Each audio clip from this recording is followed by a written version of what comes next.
Okay, class start பண்ணிருமா?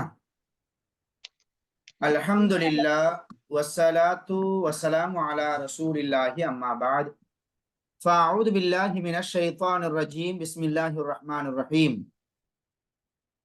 قالوا سبحانك لا علم لنا إلا ما علمتنا إنك أنت العليم الحكيم.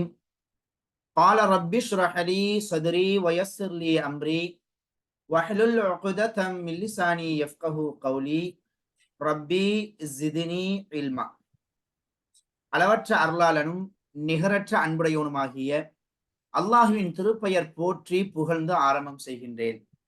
அந்த ஏக இறைவனின் சாந்தியும் சமாதானமும் இறுதி தூதர் முஹம்மது ரசூலுல்லாஹ் ஸல்லல்லாஹு அலைஹி வஸல்லம் அன்னவர்களின் மீதும், அன்னவர்கள் குடும்பத்தார்கள், தோழர்கள், தாபிஈன்கள், தபஉ தாபிஈன்கள், சத்தியத்தையும் ஏகத்துவத்தையும் நமக்கு எடுத்து சொன்ன இமாம்கள், குறிப்பாக சத்தியத்தை அறிந்து அல் குர்ஆனை மனனம் செய்து அதன் அடிப்படையில் நமது வாழ்க்கையை அமைத்துக் கொள்ள வேண்டும் என்கிற உயர்ந்த எண்ணத்தோடு மதர்சா ரஹ்மானியா தாவா சென்டரின் மூலமாக நடத்தப்படக்கூடிய ரஹ்மானியா ஆன்லைன் மதரசாவில் சேர்ந்து பயணித்துக் கொண்டிருக்கக்கூடிய நம்மவர்கள் அனைவர்களின் மீதும் வந்து சேரட்டுமாக என்று பிரார்த்தித்தவனாக நமது மதரசாவினுடைய வாராந்திர தஜ்வீத் வகுப்பை நான் ஆரம்பம் செய்கின்றேன். அல்ஹம்துலில்லாஹ், சென்ற வாரம் இல்மு தஜ்வீத் என்கிற பாட புத்தகத்தினுடைய சில பகுதிகளை நாம் பார்த்தோம். இந்த வாரம் நாம் எந்த தலைப்பிலிருந்து பார்ப்பதாக நாம அறிவிச்சிருந்தோம்? யாருக்காச்சும் ஞாபகம் இருக்குதா? நான் சொல்றேன். ஓகே, மராஹிலு ததுவீனில் குர்ஆனில் கரீம். அதாவது கரெக்ட்டா சொன்னீங்க. அது குர்ஆன் எழுத்து வடிவில் பதிவு செய்யப்பட்ட நிலைகள், அது பார்க்கணும். ஓகே, மராஹிலு ததுவீனில் குர்ஆனில் கரீம், அல் குர்ஆன் எழுத்து வடிவில் பதிவு செய்யப்பட்ட நிலைகள் என்கிற தலைப்பை வரக்கூடிய வாரத்துல இருந்து நம்ம பார்க்கலாம் அப்படின்னு நான் சொல்லிருந்தேன். அப்படித்தானே? ஓகே, ஒரே ஒரு நிமிஷம்.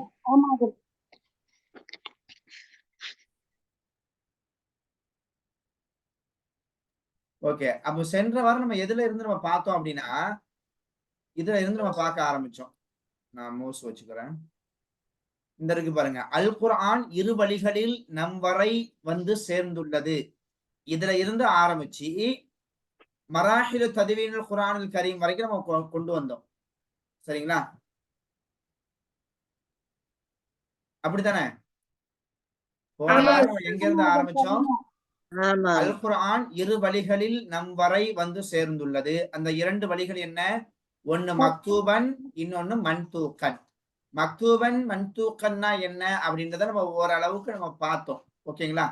இந்த வாரம் நம்ம எதுல இருந்து நம்ம பார்க்க போறோம் அப்படின்னா, மராஹிலு ததுவீனில் குர்ஆனில் கரீம், அல் குர்ஆன் எழுத்து வடிவில் பதிவு செய்யப்பட்ட நிலைகள் என்கிற இந்த தலைப்புல சில முக்கியமான விஷயங்களை நம்ம பார்க்க போறோம். எல்லாரும் ரெடியா இருக்கிறீங்களா? போன வாரமே நான் சொன்னேன், இந்த கிளாஸுக்கு வரும்போது வெறும் கையோட வரக்கூடாது, நோட்டு கையில ஒரு பெண்ணு வச்சிருக்கணும்னு சொன்னேன். யாரெல்லாம் அதை சரியா ஃபாலோ பண்றீங்க?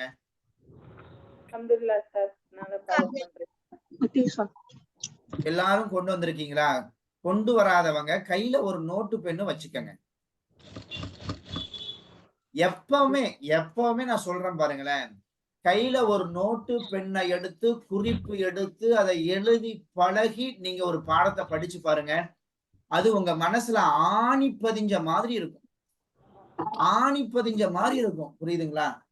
ஆனா இப்புள்ள காலகட்டத்துல இது நம்ம வந்து லேப்டாப்ல சொல்லி கொடுக்குறோம், மொபைல்ல பாக்குறோம், இதெல்லாம் அல்ஹம்துலில்லாஹ். ஆனா எழுத்து வடிவுல நீங்க கொண்டு வாங்க. ஒவ்வொரு விஷயத்தையும் நீங்க எழுதி படிச்சு பாருங்களேன், அது உங்களுடைய மனசுல ஆழ பதியும். அதனால நான் சென்ற வாரமே நான் சொல்லியிருந்தேன், அடுத்த வாரம் வகுப்புக்கு வரும் பொழுது எல்லா ஸ்டூடெண்ட்டும் கையில ஒரு பெண்ணு, இந்த இல்மு தஜ்வீத் அப்படின்றதுக்குனே ஒரு நோட்டு ஒண்ணு போடுங்க. நமக்கு புத்தகம் வந்து பிடிஎஃப் வடிவுல இருக்குது, ஓகேங்களா? ஆனா புத்தகம் வடிவுல இருந்தாலும் நடத்தப்படக்கூடிய பாடம், உஸ்தாது எடைக்கு எடை உங்களுக்கு சொல்லக்கூடிய விளக்கங்கள், இதெல்லாம் வந்து என்ன செய்யாது, புத்தகத்துல இருக்காது. அதெல்லாம் நீங்க ஒரு குறிப்பா நீங்க பதிவு பண்ணும் பொழுது அது உங்களுக்கு ரொம்ப சிறந்ததா இருக்கும். புரியுதுங்களா? இன்ஷா அல்லாஹ் சார். புரியுது. அப்ப எல்லாரும் கையில ஒரு நோட்டும் ஒரு பெண்ணும் வச்சிருக்கிறீங்களா? யாரெல்லாம் நோட்டு பெண்ணு கையில வச்சுக்கல நாங்க சொல்லுங்க வச்சிருக்கோம் பாப்போம். அது. வச்சிருக்கோம் அது. வைக்காதவங்க மட்டும் சொல்லுங்க. யாரெல்லாம் வச்சுக்கல? பாக்க சூப்பர் மாஷா அல்லாஹ். அப்ப எல்லாருமே வச்சிருக்கிறீங்கன்னு நினைக்கிறேன். ஓகே. ஆனா ஆமா உஸ்தாத். Okay, okay. அல்ஹம்துலில்லாஹ். ரொம்ப சந்தோஷம் அபு. நான் சொன்ன விஷயத்த அப்படி எல்லாரும் ஃபாலோ பண்றீங்கன்னு நினைக்கும்போது ரொம்ப சந்தோஷமா இருக்குது. அப்போ கையில ஒரு நோட்டு பென்னு கண்டிப்பா வச்சுக்கோங்க. அடுத்து நான் உங்களுக்கு ஒரு விஷயத்த சொல்றேன். வீடியோவ ஆஃப் பண்ணி தான் வச்சு படிக்கணும்னு சொல்லிட்டு கட்டாயம் கிடையாது. வீடியோவ நீங்க ஆன் பண்ணி வச்சு கூட நீங்க படிக்கலாம். ஓகேங்களா? ஆனா நான் எப்பவுமே மேக்ஸிமம் நான் வீடியோ ஆன் பண்ணி தான் கிளாஸ் அட்டெண்ட் பண்ணுவேன். காரணம் என்னன்னா, நம்ம சொல்லக்கூடிய அந்த விஷயத்த மாணவ மாணவிகள் பார்த்து கேட்கணும். வெறுமனே சப்தத்த மட்டும் கேட்கறதுக்கும், உருவத்த பார்த்து அந்த சப்தத்த கேட்கறதுக்கும் ஒரு ஒரு வித்தியாசம் இருக்குது. அதனால மேக்ஸிமம் நான் வீடியோவ ஆன் பண்ணியே வந்து என்ன செய்றேன், உங்களுக்கு வகுப்பு நடத்துறேன். அந்த மாரி உங்கள்ல சின்ன பிள்ளைங்க இருப்பீங்க. அகமது மீதான உங்க நிபந்தனை வீடியோவ ஆன் பண்ணி படிக்கக்கூடிய சூழல் இருந்துச்சுன்னா, நீங்க தாராளமா வீடியோவ ஆன் பண்ணி வச்சு படிங்க. ஓகேங்களா? அப்போ நான் என்ன செய்வேன் அப்படின்னா, உங்களை நான் கவனிச்சுக்கிட்டே இருப்பேன். ஓகே. இவங்க வந்து சரியா கவனிக்கிறாங்க. ஓ! இவங்க விளையாண்டுகிட்டே இருக்கிறாங்க. இவங்க கிட்ட இன்னும் கவனம் பத்தல. உடனே வந்து என்ன செய்வேன், பெயர் சொல்லி, "நீங்க ஏன் கவனம் இல்லாம இருக்கிறீங்க?" அப்படின்னு நான் கேட்பேன். அதனால ஆன் வீடியோ பண்ணிக்கிறதா இருந்தா ஆன் பண்ண சொல்றாங்க. பண்றியா பண்ணாம கவனிக்கிறியா? அதனால குட்டி பிள்ளைங்க, சின்ன பிள்ளைங்க இவங்கெல்லாம் கம்பல்சரி வீடியோவ ஆன் பண்ணுங்க. நீங்க உங்க வீட்ல பேரண்ட்ஸ் நான் சொல்லக்கூடிய விஷயத்த பேரண்ட்ஸ் ஆகிய நீங்க கேட்டுட்டு இருந்தீங்கன்னா, நீங்க தாராளமா வந்து என்ன செய்யுங்க, உங்க பிள்ளைங்கள வீடியோவ ஆன் பண்ணி வச்சே படிக்க சொல்லுங்க. அது எதுக்காக வேண்டி சொல்றேன் அப்படின்னா, உங்க அந்த ஸ்டூடண்ட் என்ன பண்றாங்க? சரியா தான் வந்து கவனிக்கிறாங்களா? இல்லையா? அப்படின்றத நான் கவனிச்சுக்கிட்டே இருப்பேன். அதுக்கு தான். ஓகேங்களா? சரி, ஓகே. நம்ம கிளாஸ்க்குள்ள போகலாம். இன்னைக்கு நம்ம என்ன பாடத்தை பார்க்க போறோம் அப்படின்னா, மராஹிலு தத்வீனில் குர்ஆனில் கரீம். நான் இந்த வகுப்பினுடைய இறுதியில உங்ககிட்ட யார்ட்டயாச்சும் கேட்பேன். இப்போ மராஹிலு கேக்குறீங்கிறது. தத்வீனில் குர்ஆனில் கரீம் அப்படின்னா என்னன்னு கேட்பேன். யார் ஆடியோவை எல்லாருமே மியூட் பண்ணுங்க. நான் எதை ஆன் பண்ண சொல்றேனோ அதை ஆன் பண்ண மாட்டிருக்கிறாங்க. எதை ஆன் பண்ணாதீங்கன்னு சொல்றேனோ அதை மட்டும் சரியா ஆன் பண்றாங்க. ஆனா இந்த பிள்ளைங்க எதுக்கு இப்படி பண்றாங்கன்னு தெரியல. ஓகே, பாருங்க. அல் குர்ஆன் எழுத்து வடிவில் பதிவு செய்யப்பட்ட நிலைகள். இப்ப நம்ம கையில குர்ஆன் இருக்குல்ல, இந்த குர்ஆனுக்கு என்ன பெயர்? சென்ற வாரம் நம்ம பார்த்தோம். நம்ம வச்சிருக்கிறோம்ல, இந்த குர்ஆனுக்கு என்ன பெயர்? யாருக்காச்சும் தெரியுமா? முஸ்ஹப். நம்ம வைத்திருக்கிற பிரதி. குர்ஆன்.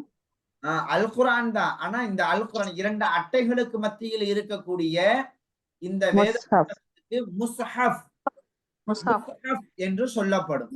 புரியுதுங்களா? சென்ற வாரம்ல நம்ம படிச்சோம். கைருனிசாமா உங்களுக்கு ஞாபகம் இருக்குதுங்களா? ஆமாங்க சார். ஞாபகம் இருக்குங்க சார். ஓகே. அதனால ஒவ்வொரு வாரமும் அந்த பாடத்தை ரொம்ப கவனத்தோட பாருங்க. சரி, பாருங்க. முதல் நிலை அல் குர்ஆன் எழுத்து வடிவில் பதிவு செய்யப்பட்ட நிலைகள் மொத்தம் 5 நிலைகள் இருக்குது. அதுல முதல் நிலை என்ன அப்படின்னா, அல் குர்ஆனின் ஒவ்வொரு பகுதியும் இறங்கியவுடன் நபி ஸல்லல்லாஹு அலைஹி வஸல்லம் அவர்களின் முன்னிலையில் உடனுக்குடன் எழுதப்படும். இது முதல் நிலை. முதல் நிலை என்ன? அல் குர்ஆன் ஒவ்வொரு பகுதியும் இறங்கியவுடன் நபி ஸல்லல்லாஹு அலைஹி வஸல்லம் அவர்களின் முன்னிலையில் உடனுக்குடன் எழுதப்படும். முதல் நிலை. எல்லாரும் வாய்ஸ மியூட் பண்ணிக்கோங்க. எல்லாரும் வாய்ஸ மியூட் பண்ணிக்கோங்க. டிஸ்டர்ப் தானே, மத்தவங்களுக்கு விளங்காது இல்லையா? வாய்ஸ மியூட் பண்ணிக்கிட்டு வீடியோ ஆன் பண்ணிக்கோங்க. இன்ஷா அல்லாஹ். அல்லாஹ்வுக்காக.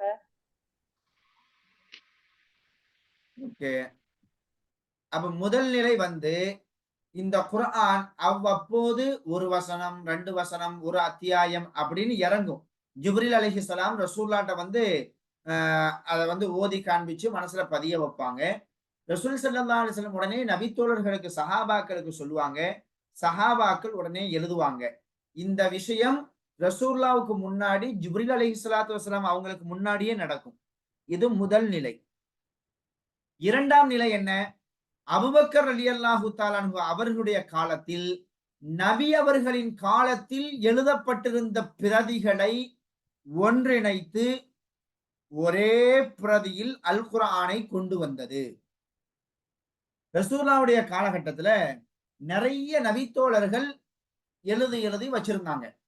அபூபக்கர் ரலியல்லாஹுடைய காலகட்டத்துல எல்லா பிரதியும் கொண்டு வரப்பட்டு அது ஒரே பிரதியாக முஸ்ஹஃபாக தொகுக்கப்பட்டுச்சு. இது இரண்டாம் நிலை. மூன்றாம் நிலை என்ன? பிறகு உஸ்மான் இப்னு அஃபான் ரலியல்லாஹு தஆலா அன்ஹு அவருடைய காலத்தில் அபூபக்கர் ரலியல்லாஹுடைய காலத்தில் எழுதப்பட்ட பிரதியிலிருந்து பல பிரதிகள் எடுக்கப்பட்டது. இது மூன்றாவது நிலை. புரியுதுங்களா? நான்காவது நிலை முந்தைய முஸ்ஹஃபில் இருந்து பல பிரதிகளை முஸ்லிம்கள் எழுதிக் கொள்வது. ஐந்தாம் நிலை அல் குர்ஆனை எப்படி எழுதுவது என்ற விசேஷமான ஒழுங்குமுறைகளையும் சட்டங்களையும் தெளிவுபடுத்துகின்ற நூல்கள் எழுதப்படுவது. மொத்த 5 நிலைகள். இப்ப நான் சொன்னது யாருக்கெல்லாம் புரியல, உஸ்தாத் எனக்கு புரியல அப்படின்றவங்க மட்டும் சொல்லுங்க.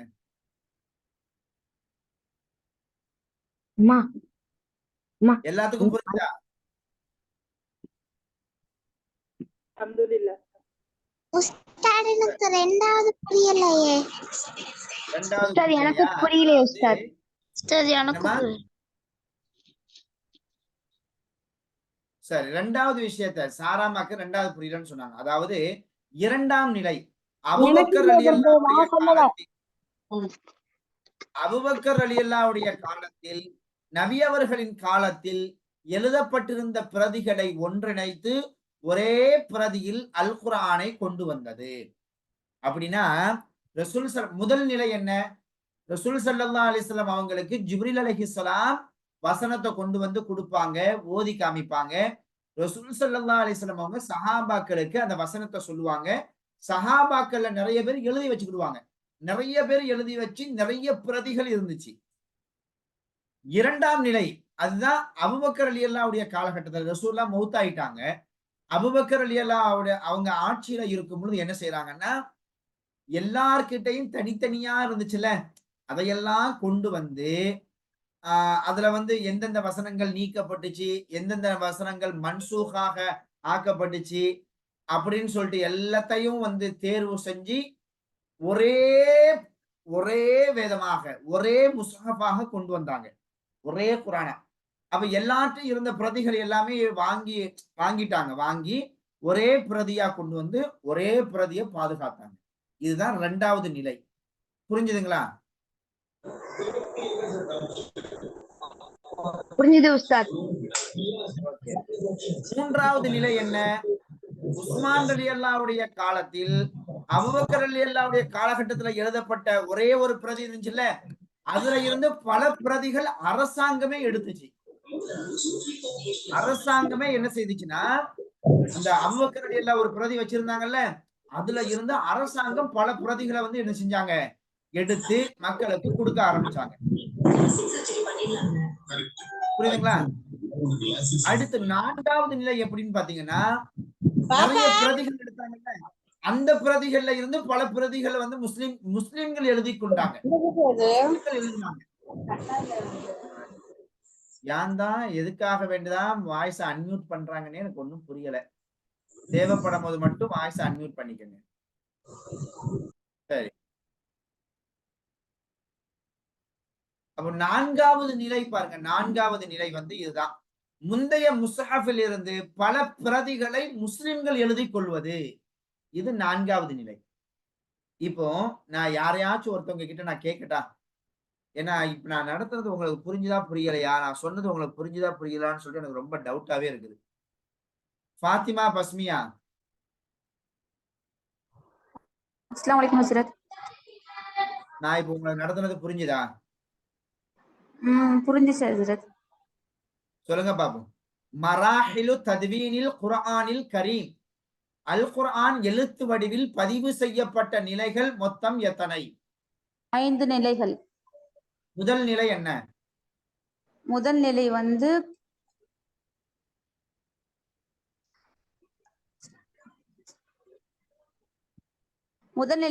அல் குர்ஆன் இறங்கியவுடன் ஒவ்வொரு பகுதியையும்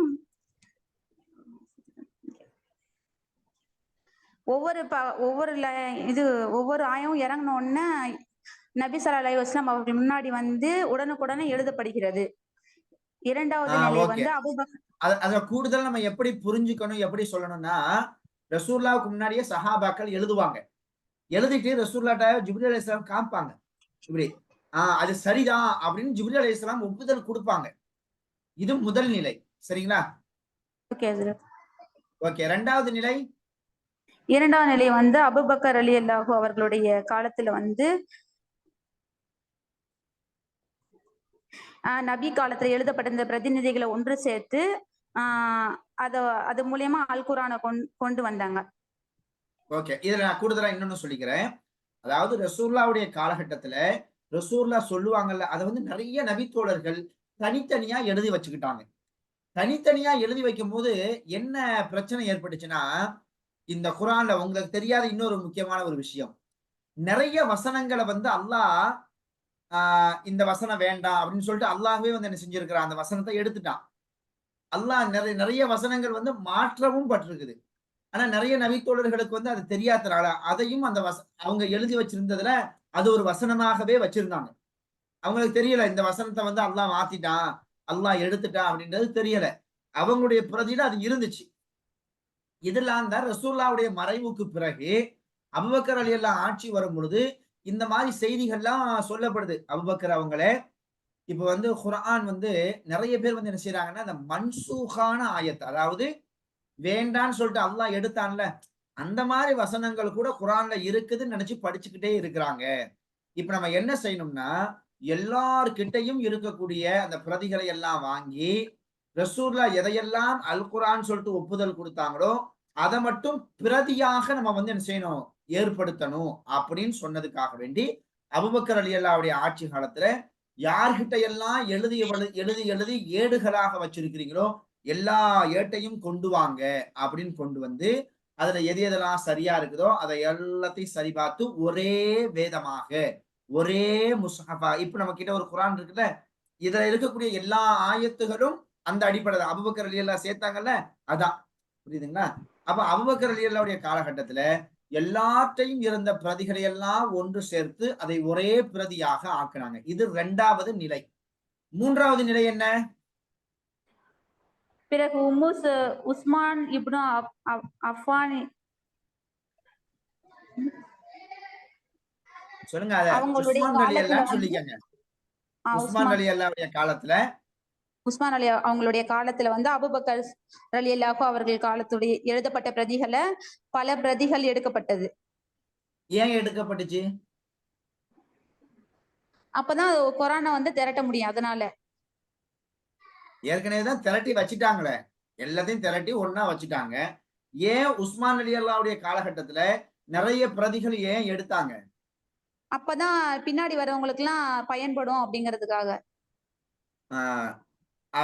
அது ஒரு காரணம். முக்கியமான காரணம் என்ன, உஸ்மான் ரலியல்லாஹுடைய காலகட்டத்துல முஸ்லிம்கள் நிறைய நாடுகள்ல பரவ ஆரம்பிச்சிட்டாங்க. நிறைய நாடுகள்ல இருந்தாங்க.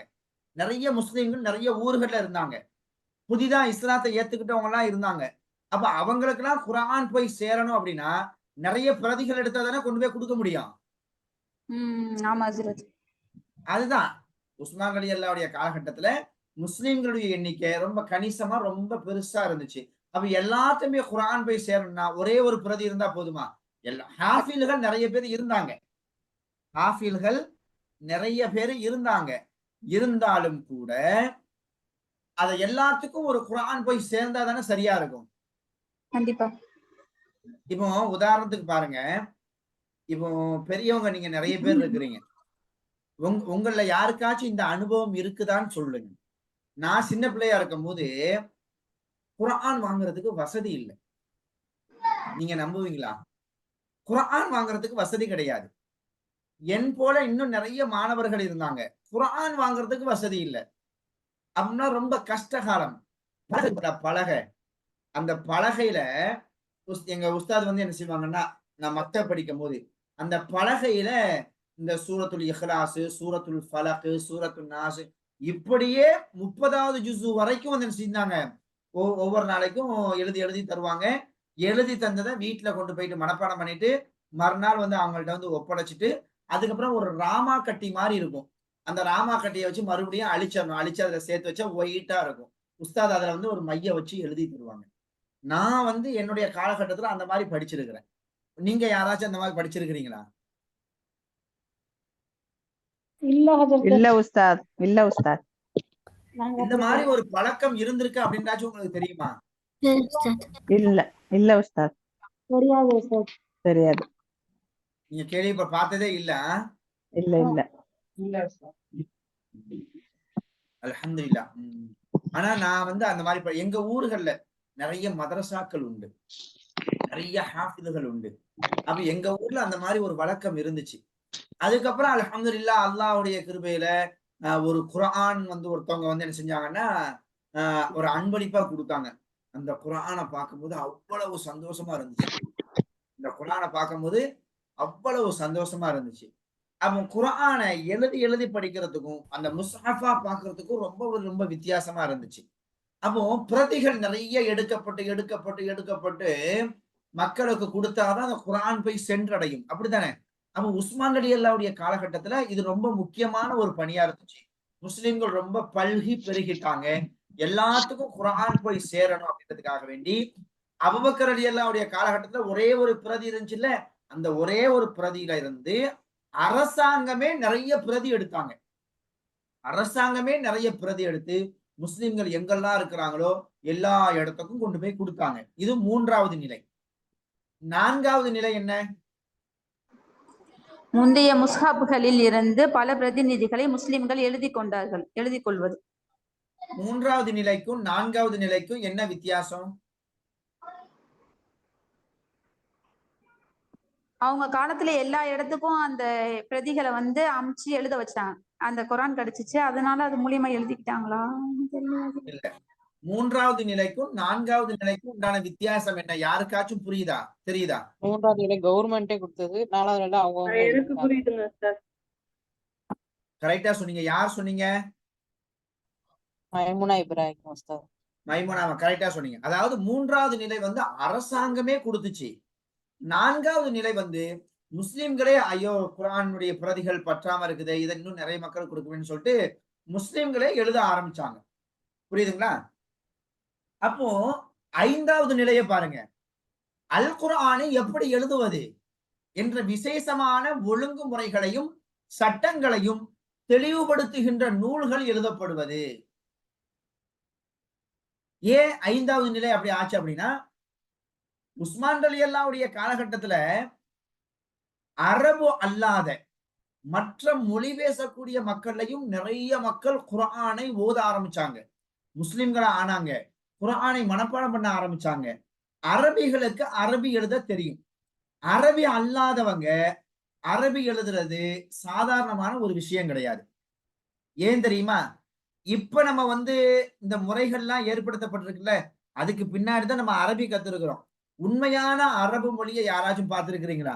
அதாவது இந்த எகிப்து மியூசியத்துல வந்து குர்ஆனுடைய பிரதி உஸ்மான் ரலியல்லாஹுடைய காலகட்டத்துல எழுதப்பட்ட அந்த பிரதி வந்து இன்னும் இருக்குது. அதை யாராச்சும் பார்த்திருக்கீங்களா?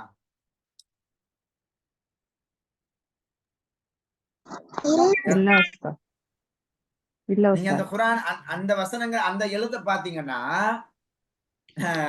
உங்களுக்கு ஐயோ இது அரபியா அப்படின்னு சொல்லி நீங்க கேட்பீங்க. அரபுகளுக்கே அந்த எழுத்து புரிகிறது இல்ல. இப்ப உதாரணமா நான் உங்களுக்கு நான் ஒரு எழுத்து எழுதி காமிக்கிறேன் பாருங்களேன். ஒயிட் போர்டு இருக்கா? இப்ப நான் ஒரு எழுத்து எழுதுறேன். யாராச்சும் படிக்க முடியுமான்னு சொல்லிட்டு பாருங்க.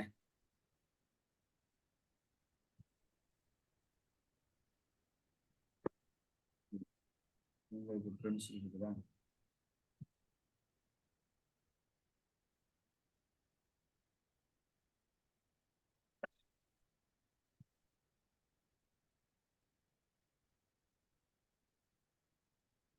யாராச்சும் படிங்க பாப்போம்.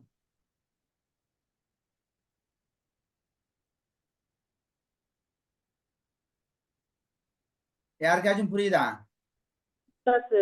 பர்தர் அப்படின்ற மாதிரி இருக்கு. சரிங்களா? தீன் ரா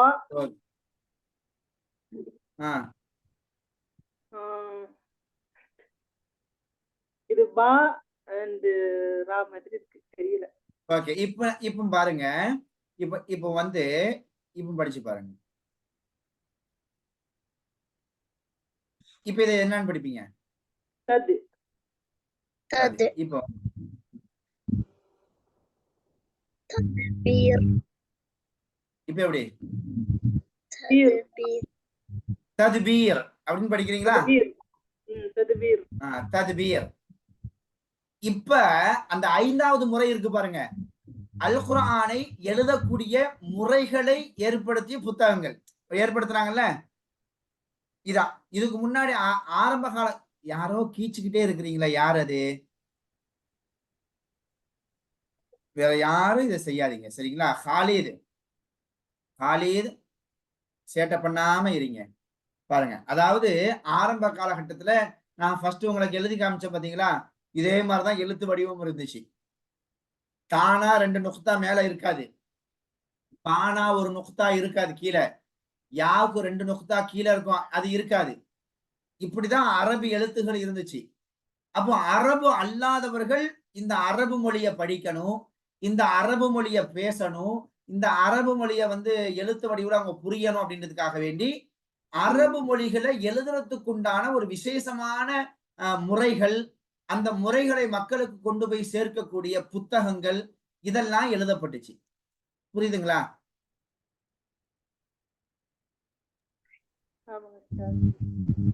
நான் சொல்றது உங்களுக்கு புரியுது? இப்ப நான் எழுது காட்டினது உங்க எல்லாத்துக்கும் புரிஞ்சுதா? அதாவது உஸ்மான் ரலியல்லாஹுடைய காலகட்டம் வரையிலும் இந்த தாவுக்கு மேல 2 நுக்குத்தா இருக்கும், பாக்கு ஒரு நுக்குத்தா கீழே இருக்கும், யாவுக்கு 2 நுக்குத்தா இருக்கும், நூனுக்கு ஒரு நுக்குத்தா இருக்கும். இதெல்லாம் வந்து என்ன செய்யாது, இல்லாம இருந்துச்சு. இல்லாம இருந்துச்சுன்னா எப்படி படிச்சாங்க? அவங்க படிப்பாங்க. அதுதான் அரபு எழுத்தினுடைய ஒரிஜினாலிட்டி. அந்த இடத்துல எந்த வார்த்தையை வச்சு படிக்கணும், அந்த இடத்துல வந்து தா வைக்கணுமா, சா வைக்கணுமா, பா வைக்கணுமா அப்படின்றது யாருக்கு தெரியும்? அன்றைய காலகட்டத்துல படிக்கிறவங்களுக்கு தெரியும். ஆனா இது வந்து எல்லா மொழி பேசக்கூடியவங்களுக்கும் வந்து தெரியாத. அரபு மொழி என்பது குர்ஆன் இருக்குது, அதை எல்லா முஸ்லிம்களும் படிப்பாங்க. எல்லா முஸ்லிம்களுக்கும் இது சாத்தியம் இல்லையே. அதனால உலகத்தில் உள்ள எல்லா மொழி பேசக்கூடியவங்களும் குர்ஆனை வந்து படிக்கணும், எழுதணும் அப்படின்றதுக்காக வேண்டி எழுத்து முறைகளை, ஒரு சட்டங்களை கொண்டு வந்தாங்க. அந்த சட்டங்களை கொண்டு வந்து அதுக்குன்னே சில புத்தகங்களை ஏற்படுத்தினாங்க. அந்த புத்தகத்தின் மூலமாக முஸ்லிம் சமூகத்திற்கு இந்த எழுத்து வடிவத்தை வந்து என்ன செஞ்சாங்க, கொண்டு போய் சேர்த்தாங்க. புரியுதுங்களா?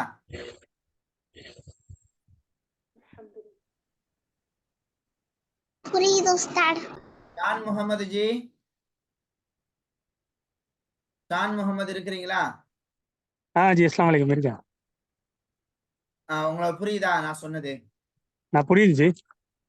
ஓகே. அதாவது எல்லாத்துக்கும் சேர்த்து சொல்லிக்கிறேன். மராஹிலு தத்வீனில் குர்ஆனில் கரீம்.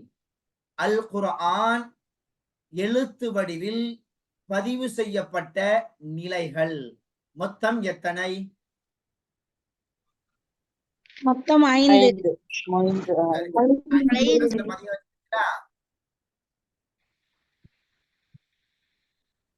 இந்த 5ஐயும் மனசுல பதிய வச்சுட்டீங்களா?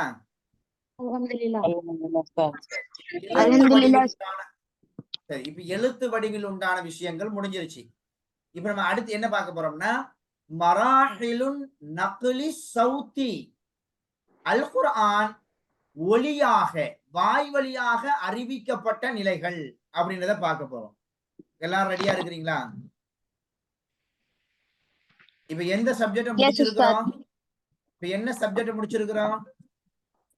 எழுத்து வடிவில் பதிவு செய்யப்பட்டது.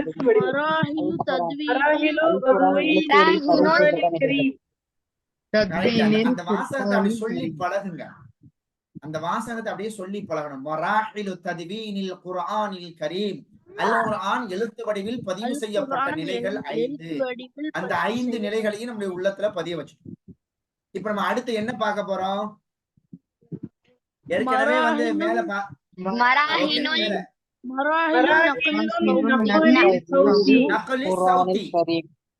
ஓகே, இத மேல சப்ஜெக்ட் இத பாத்துட்டு வாங்க. இதுதான் மக்தூபன் மன்தூக்கன் அப்படின்னு படிச்சோம்ல. அல் குர்ஆன் இரு வழிகளில் நம் வரை வந்து சேர்ந்துள்ளது. ஃபர்ஸ்ட் வந்து மக்தூபன் நம்ம வந்து பார்த்து முடிச்சாச்சு. இப்ப நம்ம அடுத்து எதுக்கு என்ன சப்ஜெக்ட்டுக்கு போறோம்? மன்தூக்கன்.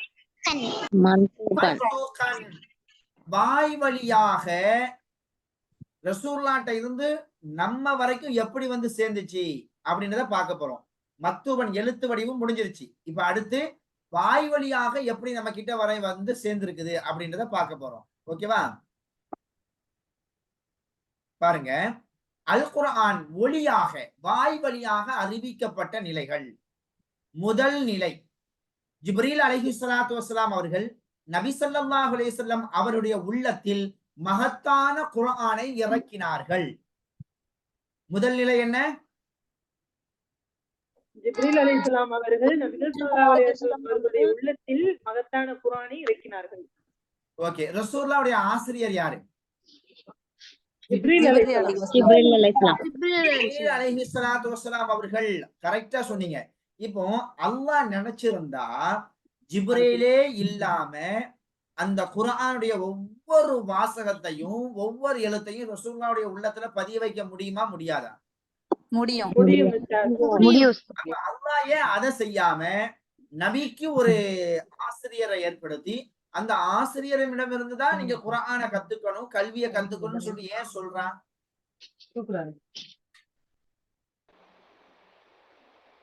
நமக்கு அதுல ஒரு பெரிய ஒரு பாடம் இருக்கு. எந்த கல்வியாக இருந்தாலும் அதை முறைப்படி யாரிடமிருந்து நாம் கற்கணும்? ஆசிரியரிடம் இருந்தா நம்ம கற்கணும். நான் ஆசிரியரே இல்லாம தனியா நான் கத்துக்கிடுவேன் அப்படின்னு ஒருத்தவர் கத்துக்கிட்டாருன்னா அந்த கல்வி அவருக்கு பயனுள்ளதாக அமையுமா? அமையாது. ஓகே, அது உண்மைதானே? அது யாராச்சும் ஒரு உதாரணம் சொல்ல முடியுமா?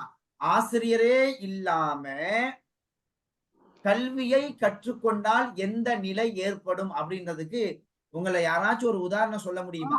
ஆசிரியரே இல்லாம கல்வி கத்துக்கிட்டா அது சரியா தவறான்னு நமக்கு திருத்தி சொல்ல ஆசிரியர் இருந்தாதான் அதை சொல்ல முடியும்.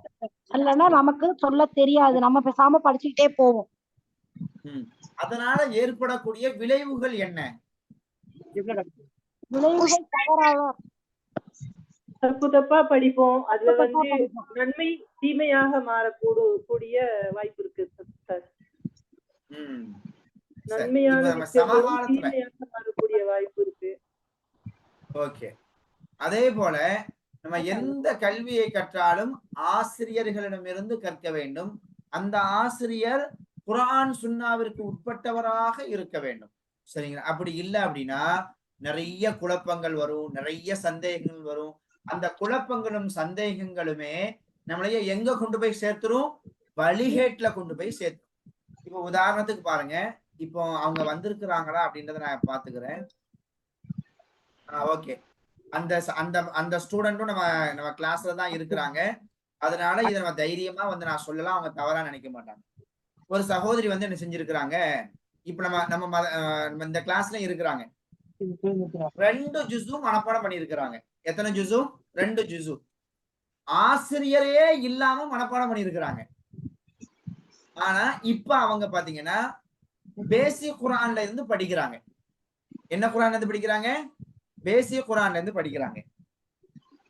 அவங்க சொல்றாங்க, நீங்க சொல்லி தரது எல்லாமே ரொம்ப வித்தியாசமா இருக்குது, இதுக்கு முன்னாடி நான் படிச்சதுக்கு சம்பந்தமே இல்லாம இருக்குது அப்படின்னு சொல்றாங்க.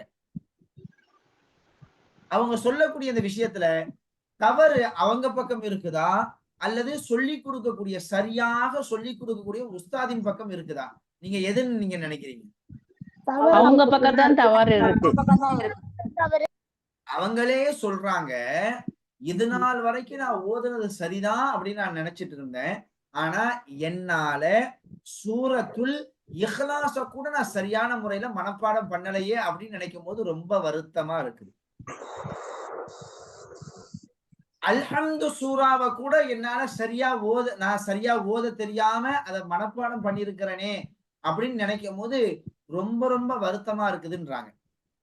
அப்போ ஆசிரியர் இல்லாம ஒரு விஷயத்தை நம்ம கத்துக்கிட்டோம் அப்படின்னா அது நமக்கு சரியானதாக வராது. அப்படித்தானே? ஆமா ஆமா ஹஸ்ரத். சரி, இங்க யாராச்சும் ஒருத்தவங்க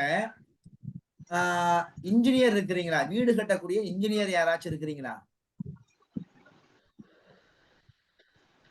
இல்ல. சரி, மேஸ்திரி யாராச்சும் இருக்கிறமா? மேஸ்திரி இன்ஜினியர் இல்லாட்டாலும் இப்ப மேஸ்திரி வந்து என்ன செய்வாங்க? ஒரு வீட்டை கட்டி முடிச்சிடறாங்க. மேஸ்திரி யாராச்சும் இருக்கிறாங்களா? கொத்தனார்கள் யாராச்சும் இருக்கிறாங்களா? இல்ல. இப்ப நமக்கு வீடு கட்டக்கூடிய அந்த கலை நமக்கு தெரியுமா? தெரியாது. தெரியாது. தெரியாது. இப்ப நம்ம என்ன செய்யறோம்?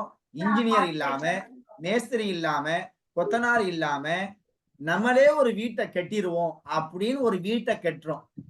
கட்டி முடிச்சுட்டா அந்த கெட்டின அந்த வீட்டுக்குள்ள நம்ம முதல்ல உள்ளக்க போவோமா? போக மாட்டோம். மத்தவங்களை எல்லாம் விட்டுருங்க, வீடை கட்டி முடிச்சாச்சு, யாரும் இல்லாம நம்மளே நின்னு கட்டிட்டோம். அந்த வீட்டுக்குள்ள நம்முடைய குழந்தை குட்டிகளை எல்லாம் கூட்டு போவோமா உள்ளக்க? நிச்சயமா இல்ல போக உஸ்தாத். மாட்டோம். ஏன் போக மாட்டோம்? ஏன்னா அது எப்படி கெட்டிருக்கோம்னு நம்மளுக்கு தெரியாது. எது எப்படி போடணும் செய்யணும் அப்படின்னு நம்மளுக்கு அதுல தெரியாது. அதனால போக மாட்டாங்க. ஓகே, அதான் உண்மை. அப்படிதானே? ஆமா. ஓகே, எனக்கு இதுல ரொம்ப பெரிய ஒரு பாடம் ஒண்ணு இருக்குது. ரொம்ப பெரிய ஒரு பாடம். நான் சரி, நம்ம மதரசால ஒரு சின்ன ஒரு வாட்டர் டேங்க், சப் டேங்க் இருக்கும்ல, அந்த டேங்க் ரொம்ப லீக்கேஜா இருக்குது.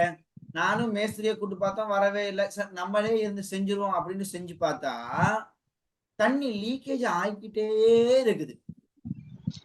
ஏன் லீக்கேஜ் ஆகுதுன்னு எனக்கு ஒண்ணுமே புரியல. அப்ப இருக்கிற எல்லா ஓட்டையையும் சரியாதான் நான் அடைச்சேன். கண்ணுக்கு முன்னாடி எப்படி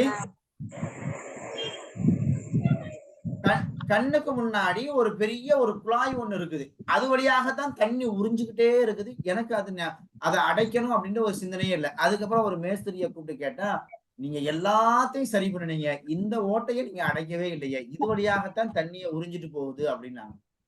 அப்போ நம்ம என்னதான் குரானை கத்து கொடுத்தாலும், நம்ம என்னதான் ஹதீஸ கத்து கொடுத்தாலும், அந்தந்த வேலையை நம்ம சரியா நம்ம புரிஞ்சு செஞ்சாதான், அந்த நாலேஜ் இருந்தாதான் அதை நம்ம செய்ய முடியும். அப்படித்தானே? அந்த மாதிரிதான் எந்த கல்வியா இருக்கட்டுமே, அதுக்குன்னு ஆசிரியர்கள் இருப்பாங்க. அந்த ஆசிரியர்கள்ட்ட இருந்து நம்ம கத்துக்கிட்டாதான் அது நமக்கு சரியான கல்வியாக அமையும். அதைத்தான் அல்லாஹ் ரப்பல் ஆலமீன் இதன் மூலமாக நமக்கு கற்றுத் தருகிறான். இந்த ரசூல் ஸல்லல்லாஹு அலைஹி வஸல்லம் அவங்க இறை தூதர். அந்த இறை தூதருக்கு அல்லாஹ் நினைத்தால் ஒரு செகண்ட் கூட தேவையில்லை, அல்லாஹ் உள்ளத்துல பதிய வைக்க முடியும். இருந்தாலும் ஜிப்ரீல் என்கிற ஒரு ஆசிரியரின் மூலமாக அல்லாஹ் என்ன செஞ்சா? கற்றுக் கொடுத்தான். புரியுதுங்களா? சரி, இது முதல் நிலை. இரண்டாவது நிலை பாருங்க. ரசூலுல்லாஹி ஸல்லல்லாஹு அலைஹி வஸல்லம் அவர்களுடைய வாயிலிருந்து கண்ணியமிகு குர்ஆனை நபித்தோழர்கள் கற்றார்கள். பிறகு அதை நபி ஸல்லல்லாஹு அலைஹி வஸல்லம் அவர்களின் முன்னிலையில் ஓதி காண்பித்தார்கள். தங்கள் தோழர்கள் சரியாகத்தான் ஓதுகிறார்கள் என்று நபி ஸல்லல்லாஹு அலைஹி வஸல்லம் அவர்கள் திருப்தி அடைகின்ற வரை இவ்வாறு நபி ஸல்லல்லாஹு அலைஹி வஸல்லம் அவர்களின் முன்னிலையில் ஓதப்படுவது தொடர்ந்து கொண்டே இருக்கும். இரண்டாவது நிலை என்னன்னு புரிஞ்சுதுங்களா? ஜிப்ரீல் அலைஹிஸ்ஸலாம் ரசூலுல்லாஹ்க்கு கத்து கொடுத்துட்டு போயிருவாங்க. ரசூல் ஸல்லல்லாஹு அலைஹி வஸல்லம் அவங்க சஹாபாக்களுக்கு கத்து கொடுப்பாங்க. சஹாபாக்கள் கத்துக்கிட்டு அதை ஓதி ஓதி காமிப்பாங்க. சஹாபாக்கள் சரியாத்தான் ஓதுறாங்க அப்படின்னு சொல்லிட்டு ரசூலுல்லாஹ் சான்றிதழ் கொடுத்து அதை ஒப்புதல் கொடுத்ததுக்கு பின்னாடிதான் அந்த சபை கலையும். இது இரண்டாவது நிலை. மூன்றாவது நிலை, நபித்தோழர்கள் தாங்கள் மனனம் செய்த அல் குர்ஆனை அடுத்த தலைமுறைக்கு அமானிதமாக ஒப்படைத்தார்கள். இவ்வாறு இன்றைய காலம் வரை முந்தைய தலைமுறை அடுத்த தலைமுறைக்கு அல் குர்ஆனை சேர்ப்பித்து வருகிறது. அப்ப அல் குர்ஆன் வாய் வழியாக ஒளி வழியாக அறிவிக்கப்பட்ட நிலைகள் மொத்தம் 3. முதல் நிலை என்ன? ஜிப்ரீல் ரசூலுல்லாஹ்வுக்கு கற்றுக் கொடுத்தாங்க. இரண்டாவது நிலை ரசூலுல்லாஹ் சஹாபாக்களுக்கு கற்றுக் கொடுத்தார்கள். மூன்றாவது நிலை சஹாபாக்கள் தாபிஈன்களுக்கு கற்றுக் கொடுத்தாங்க. அடுத்து வாழையடி வாழையாக சங்கிலி தொடராக அப்படியே வந்துச்சு. சரிங்களா? புரிஞ்சுதுங்களா? புரிஞ்சு சார். அடுத்து பாருங்க, அல் ஃபர்கு பைனல் அஹ்ருஃபி ஸபஅத்தி வல் கிராத்தி ஸபஇ. அல் ஃபர்கு பைனல் அஹ்ருஃபி, அல் ஃபர்கு பைனல் அஹ்ருஃபி ஸபஅத்தி வல் கிராத்தி ஸபஇ. 7 ஹர்ஃபுகள், 7 கிராத்துகள், இவற்றுக்கிடையில் உள்ள வேறுபாடுகள். நம்ம குர்ஆன் ஓதுறோம்ல, இந்த குர்ஆனை 7 விதமாக ரசூல் ஸல்லல்லாஹு அலைஹி வஸல்லம் ஓதி காமிச்சிருக்கிறாங்க. எத்தனை விதமாக? 7 விதமாக. 7 விதமாக. 7 விதமாக ரசூலுல்லாஹ் சொல்றாங்க பாருங்க.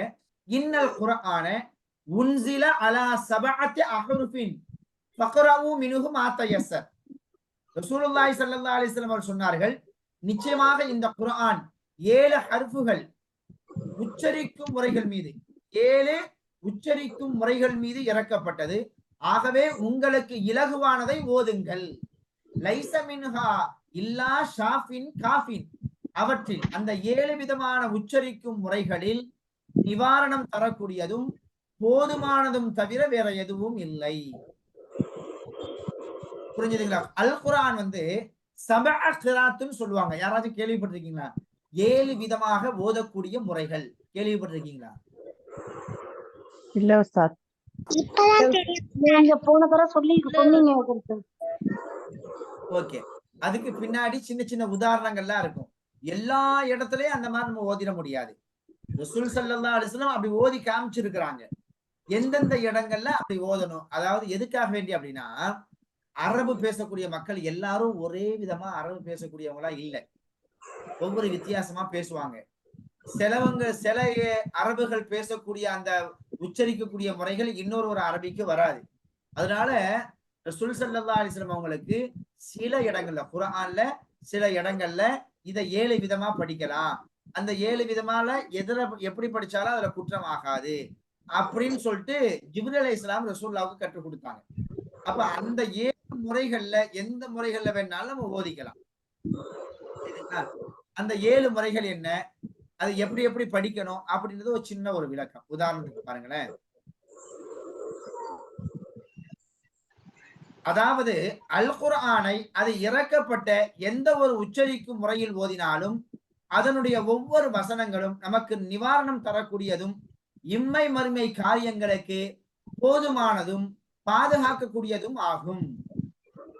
இந்த நபிமொழியின் பொருள் என்னவென்றால், இந்த உம்மத்திற்கு இலகுவான முறையில் பல வழிகளில் குர்ஆன் இறக்கப்பட்டது. அதாவது வார்த்தை ஒன்றுதான், ஆனால் அதை மொழிகின்ற விதம் பல வகையாக இருக்கும். ஏனெனில் அரேபிய மக்கள் பல கோத்திரங்களை சேர்ந்தவர்கள். அவர்கள் அனைவரும் ஒரே விதத்தில் சொற்களை மொழிபவர்களாக இருக்கவில்லை. உதாரணத்துக்கு பாருங்க, ஆகவே ஒரு வார்த்தையை எல்லா குலத்தவர்களும் ஒரே மாதிரியாக உச்சரிக்க மாட்டார்கள். உச்சரிக்க வேண்டும் என்று பணிக்கப்பட்டால் அது எல்லோருக்கும் மிக சிரமமாக இருந்திருக்கும்.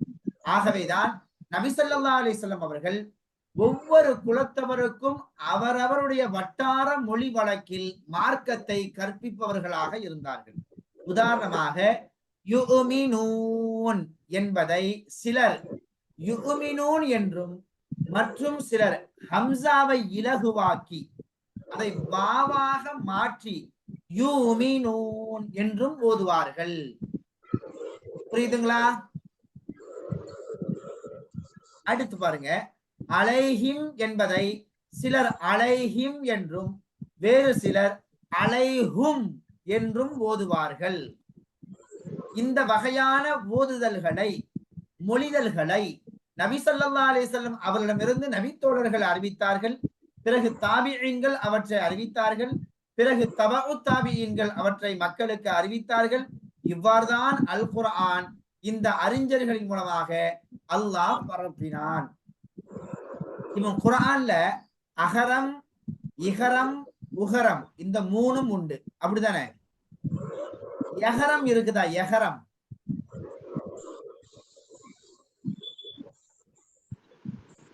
அப்படின்னா நிறைய பேருக்கு ஒண்ணும் புரியல தானே. அகரம், இகரம், உகரம்னா என்ன? திடீர்னு சம்பந்தமே இல்லாம உஸ்தாத் ஏன் இப்படி பேசுறாங்க அப்படின்னு யாருக்காச்சும் டவுட் வருதா? அகரம், இகரம், உகரம்னா ஆ இ உ, இது அரபில உண்டு. ஏ ஏ ஏ பே பே அப்படின்னு சொல்லிட்டு இதான் யகரம், சாய்த்து படிப்பது. இது அரபில இருக்குதா? அரபில தெரியலன்னு சொல்றீங்க, குர்ஆன் ஓதுறீங்களே, எங்கேயாச்சும் ஒரு இடத்துல பேத்தி அப்படின்னு படிச்சிருக்கீங்களா?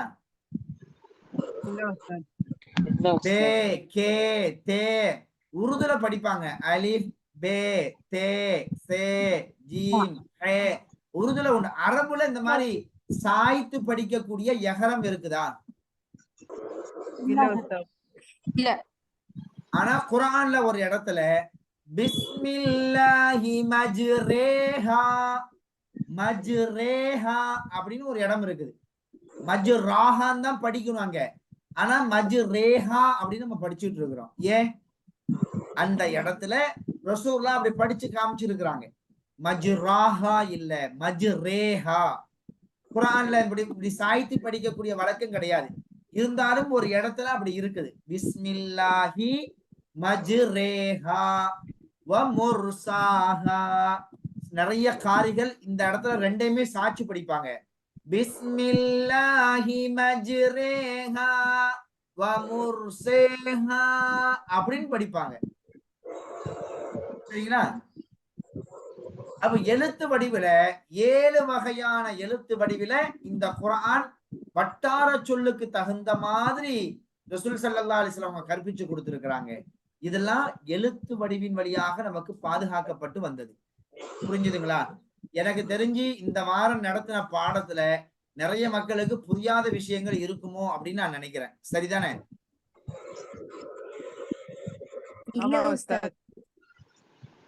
ஆமாவா இல்லையா? ஆமா உஸ்தாத். யாரு ஆமான்னு சொன்னீங்க? இல்ல நிறைய விஷயம் தெரியாதுதான் உஸ்தாத். இல்ல, நான் நிறைய விஷயம் தெரியாத விஷயத்தை நீங்க கத்துக்கிட்டீங்க அப்படின்னு சொல்ல வரல.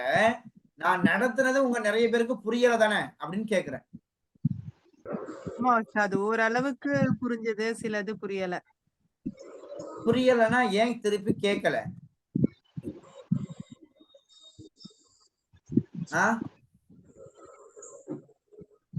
தெரியாம புரியலன்னு சொல்லிட்டேன், அதுக்கு ஒரு கேள்வியா உஸ்தாத் விடமாட்டாங்க போலயே அப்படின்லாம் நினைக்காதீங்க.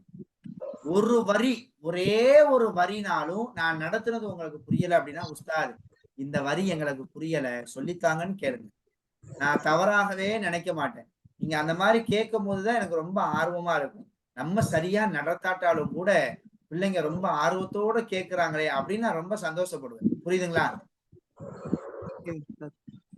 இன்ஷா அல்லாஹ் வரக்கூடிய வாரம் மறுபடியும் இந்த இந்த இந்த சப்ஜெக்ட்ல இருந்து அல் ஃபர்கு பைனல் அஹ்ருஃபி பைனல் அஹ்ருஃபி ஸபஅத்தி வல் கிராத்தி, இதுல இருந்து இன்ஷா அல்லாஹ் வரக்கூடிய வாரம் நம்ம படிக்கலாமா? அல் ஃபர்கு, அதாவது மறுபடியும் கூட அடுத்த வாரம் மராஹிலுன் நக்லி சௌத்தி, அல் குர்ஆன் ஒளி வழியாக அறிவிக்கப்பட்ட நிலைகள்ல இருந்தே அடுத்த வாரமும் நம்ம படிப்போம். புரியாம நீங்க வந்து என்ன செய்யக்கூடாது, கிளாஸ் அட்டன், யாருமே புரியாம கிளாஸ் அட்டன் பண்ணாதீங்க. உங்களுக்கு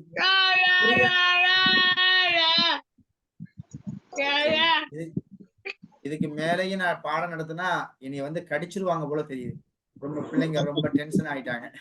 அதனால நான் வந்து என்ன செஞ்சறேன், கிளாஸ முடிச்சுக்கிறேன். இன்ஷா அல்லாஹ் மறுபடியும் அடுத்த வாரம் இந்த மராஹிலுன் நக்லி சௌத்தில இருந்து இந்த 7 கிராத்துகள், சபா கிராத்துனா என்ன, அதை எப்படி எல்லாம் வந்து ரசூல் ஸல்லல்லாஹு அலைஹி வஸல்லம் சொல்லி கொடுத்தாங்க, அதை நம்ம எப்படி பயன்படுத்தணும் அப்படின்னு அந்த விஷயத்தை இன்ஷா அல்லாஹ் அடுத்த வாரத்துல இருந்து நம்ம தொடர்ச்சியா பார்க்கலாம். ஓகேங்களா? அடுத்த வாரம் எல்லாரும் 7 மணினா 7 மணிக்கு வராதீங்க, ஒரு 5 நிமிஷத்துக்கு முன்னாடியே வந்துருங்க. 7 மணிக்கு நம்ம ஷார்ப்பா கிளாஸ் ஸ்டார்ட் பண்ணிடலாம். இதெல்லாம் வீடியோ போடுதே இல்லவா உஸ்தாதுக்கு? இதெல்லாம் சொன்னதெல்லாம் வீடியோ போடுது இல்லையா? போன வாரம் ரெக்கார்டிங்ல சின்ன ஒரு மிஸ்டேக்னால போன வாரம் ரெக்கார்டிங் போடல. இந்த வாரம் நான் ரெக்கார்டிங் போட்டிருக்கிறேன். இன்ஷா அல்லாஹ் இந்த வாரத்தினுடைய பாடம் உங்களுக்கு வந்துரும். சரிங்களா? இப்ப நடத்துனது. சரி.